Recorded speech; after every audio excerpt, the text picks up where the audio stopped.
자, 최 처장의 막말의 대상, 여야가 따로 없었습니다. 그런데 지난달에는 노인 비하성 발언을 또 해서 그게 또 드러나서 논란입니다. 어떤 얘기했는지 한번 들어보시죠.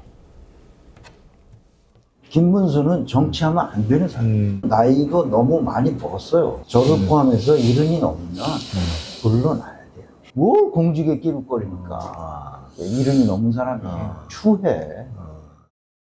저도 70이 됐는데 60에 대한 은퇴했거든. 예. 그러니까 60 넘은 사람들은 자기 스스로를 잘 생각해 봐야 돼. 맞아요. 나이 든 사람들이 나와서 그렇게 하는 거. 뭡니까 그게. 비루하잖아. 이재명 후보도 60 넘었죠. 그게 특별한 케이스는 인정해줘. 그렇지. 나. 아직도 뭐 짱짱하잖아. 짱짱해요. 짱짱해. 건강관리 잘하고. 목도 안 쉬어. 지난달에 있었던 얘기입니다. 최 처장이 올해 56년생이거든요. 그러니까 우리나라가 흔히 우리나라 나이로 이렇게 얘기했을 때는 본인도 얘기했지만 본인도 70이 넘었어요. 이제 70이 된 겁니다. 그런데 추하다. 70이 넘어서 고위공직 자리에 그런 욕심을 내는 것은 추하고 비루하다라고 한 달 전에 비판을 했는데 본인은 지금 인사혁신처장에 가 있습니다. 만약에 본인의 말을 다른 사람들에게 설득하기 위했다면 본인이 이런 제안이 들어오고 추천이 들어왔을 때 스스로 거절했었어야 본인의 주장에 부합하는 행동을 하는 그런 사람이 되지 않았을까라는 지적도 나오고 있습니다. 임재 변호사는 어떻게 보셨어요? 우리나라 헌법에 보면은요, 네. 누구든 성별이나 종교, 나이 이런 사유로서 차별받지 않는다고 규정이 되어 있습니다. 네. 이건 뭐 나이에 따라서 어떤 절대적인 기준을 마련해서 뭔가 차별이 있으면 안 된다는 의미도 갖고 있겠죠. 네. 물론 경우에 따라서는 뭐 고령 운전자의 운전을 제한한다는 그런 주장이 나온다거나 예외적으로 기본권이 제한되는 측면이 있겠지만 네. 사실상 이 발언 자체가 굉장히 문제가 될 수 있는 어떤 연령을 기준으로 해서 그것이 문제가 되면 어떤 원천적인 기회를 차단해야 된다.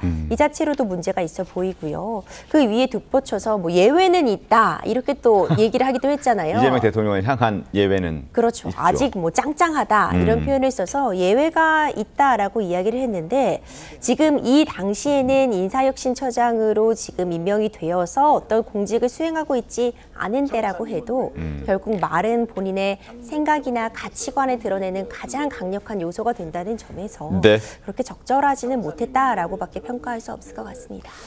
자, 지금 여러 논란에 휩싸여 있는 최동석 인사혁신처장인데 본인 스스로가 70 넘어서 공직에 기웃거리면 추하다라고 얘기를 했고 그리고 너무 비루하다라는 얘기를 했던 사람인데 본인은 지금 여러 비판을 받는 와중에서도 자리를 지키고 있다라는 건 시청자 여러분도 잘 생각을 한번 판단해 보셨으면 좋겠습니다.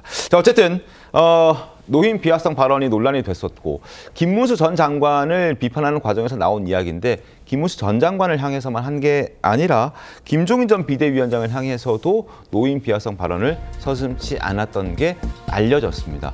김종인의 말은 쓸데없는 얘기인 것 같다. 나이가 80이 넘어서 지식이 없다. 나이가 80이 넘었기 때문에 지식이 없다. 이거 우리가 알고 있는 일반적인 상식과 많이 차이가 있습니다. 그만큼 오래 건강을 유지하면서 오랜 살았고 그런 과정에서 여러 가지 지식과 경험이 축적되어 노하우가 많이 쌓였고 더 많은 지식이 쌓였을 것이라고 우리는 보통 생각하는데 최동석 처장은 그렇지 않았던 것 같아요. 이동학 위원님. 그러니까 공직을 할 생각이 저런 것들을 보게 되면 전혀 없었던 것 같은데 네. 어떻게 이런 기회가 주어졌는지 전 도저히 모르겠고 그런 기회가 왔다 하더라도 본인이 뱉어놓은 말이 있기 때문에 네.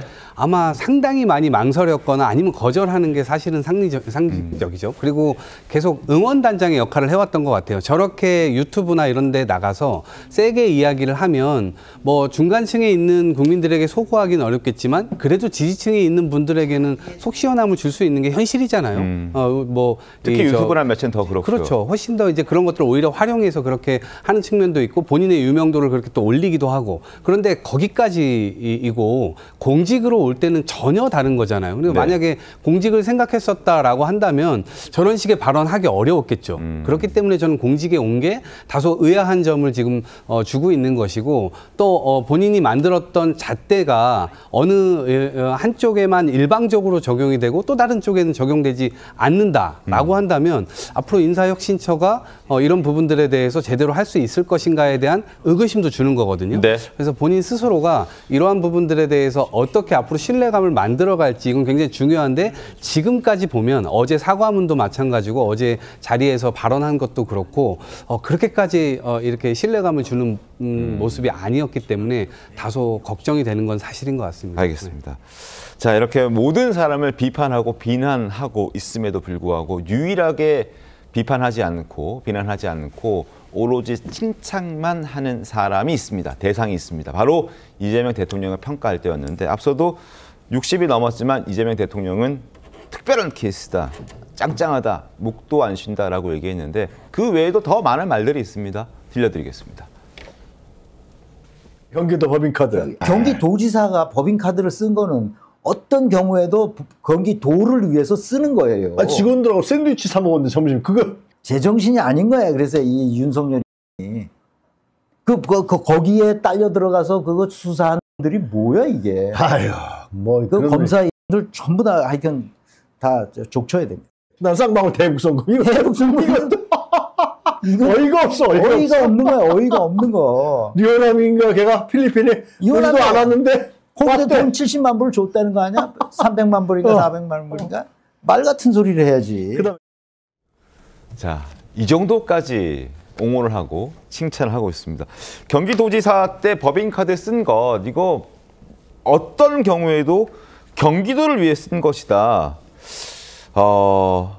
저희가 잘 알고 있죠. 뭐 소고기 얘기도 있고 초밥 얘기도 있습니다. 그리고 뭐 샴푸 얘기도 있고 여러 가지 경기도 법인카드로 그런 것들을 샀던 것들이 있다라고 지금 알려져 있는데 그런 부분들도 다 경기도를 위해 썼다라고 지금 최동석 인사혁신처장은 이제 주장을 하고 있는 건데요. 윤준임 위원 어떻게 좀 들으셨습니까?